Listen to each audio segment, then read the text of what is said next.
If you have watched the Axis Doctrine video or you are a little familiar with the Axis Doctrine, then you know that Motorized Infantry is a very good unit, and Axis Doctrine is the only doctrine that has it at day 1. However, you need a level 2 barracks to be able to produce them without a production time penalty. Just like armored cars, they are anti-unarmored and anti-stealth, however they are offensive instead of defensive. They deal 7.8 damage against unarmored units and 5.2 in defense. Motorized infantry has the strength of normal infantry and adds additional speed and a high view range to it, in which it also reveals stealth units as well as offensive units. It is best used to conquer cities because infantry, well, they get bonuses in cities. However, motorized infantry is an unarmored unit, whereas armored cars are light armored units. However, with Axis, I choose not to produce motorized infantry but armored cars instead. Why? Because, well, you start the game with a lot of infantry, and infantry is very good against unarmored units. They deal 5.3 hit points in defense, and they counter unarmored units like motorized infantry. So if you attack infantry with motorized infantry, you're gonna take more counter damage and your units are gonna lose health way faster than if you use armored cars. As you can see, infantry in defense, they deal 5.3 defense against motorized infantry, but against armored cars, they only deal 2.6 damage. That's the half. So as with the armored cars, you receive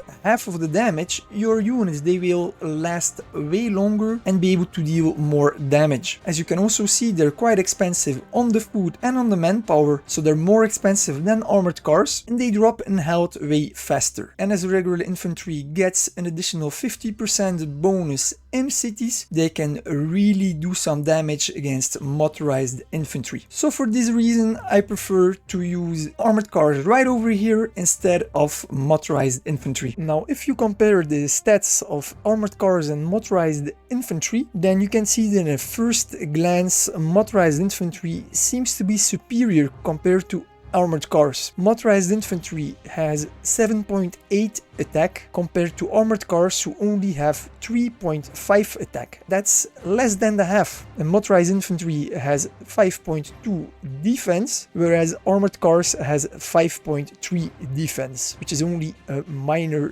difference. However, in Dexter's Call of War battle calculator, I can easily simulate what the impact is of the different armored classes and the difference of attack and defensive stats.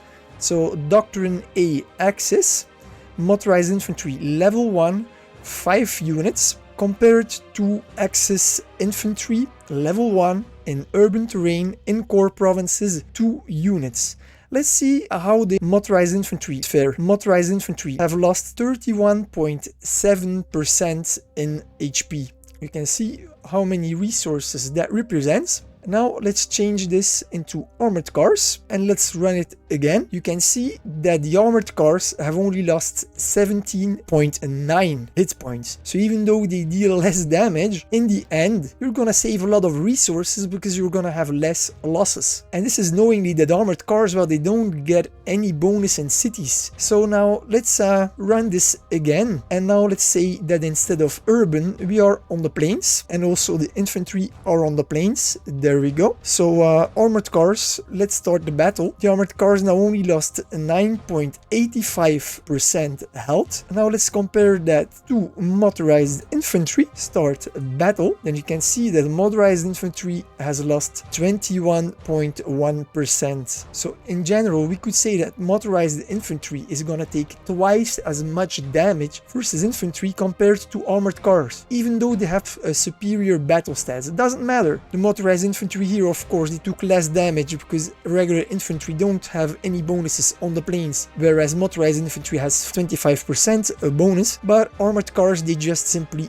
outshine motorized infantry if it comes to battling against early game units like infantry. Another reason why to produce armored cars instead of motorized infantry is because it's way more cheaper, way better for your economy. Let's have a look at the numbers. So armored cars research, I'm gonna ignore it because you need to research armored cars mandatory if you want to produce tanks, and every Axis player is going to produce tanks, right? So that you need to research in any case. However, if you go for armored cars instead of motorized infantry, you don't need to research motorized infantry. So the research for motorized infantry is 2,700 food, 650 goods, 650 oil, and $4,950. Of course, to produce motorized infantry, you need a barracks, right? So a barracks costs 2,000 food, 1,100 goods, 500 steel, and 3,600 cash. But of course, motorized infantry is a tier 2 unit, so you also need a barracks level 2 if you don't want to have a production time penalty. So barracks level 2 costs 2,650 food, 1,450 goods, 650 steel, and 4,800 cash. Of course, you could opt to build 2 level 1 barracks. That would be a bit cheaper, but then you lose a city to produce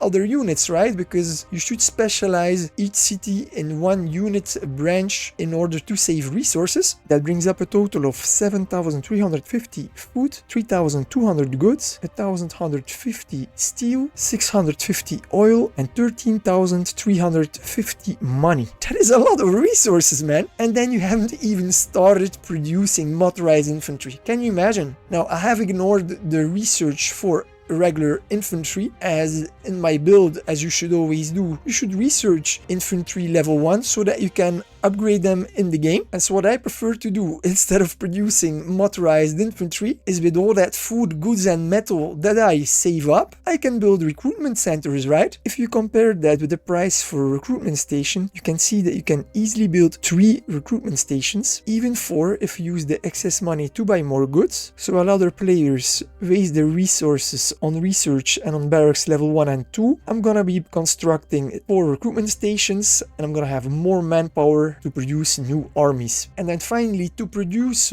motorized infantry, you need 1,400 food, 350 goods, 1,300 manpower, 340 oil, and 1,400 money. I mean, that is a lot of food. For every motorized infantry that another player produces, I can build another recruitment center. So you can actually see it like this. If you don't go for 10 motorized infantry, but you go for 10 armored cars, then you get about 8 recruitment offices for free. I can sell the food excess to buy the goods I need, and bam! 8 recruitment offices for free plus 10 armored cars. That beats any motorized infantry rush. Spoken of motorized infantry rush, armored cars can counter motorized infantry rushes. So going for motorized infantry, it has only upsides and no downsides. The only downside I can think of is that it can be countered with anti-tank, but then anti-tank you can take them out with your regular infantry units, so that's fine. I hope you have enjoyed this video. Please subscribe and hit that bell button for notifications. And I want to say a warm thank you to my members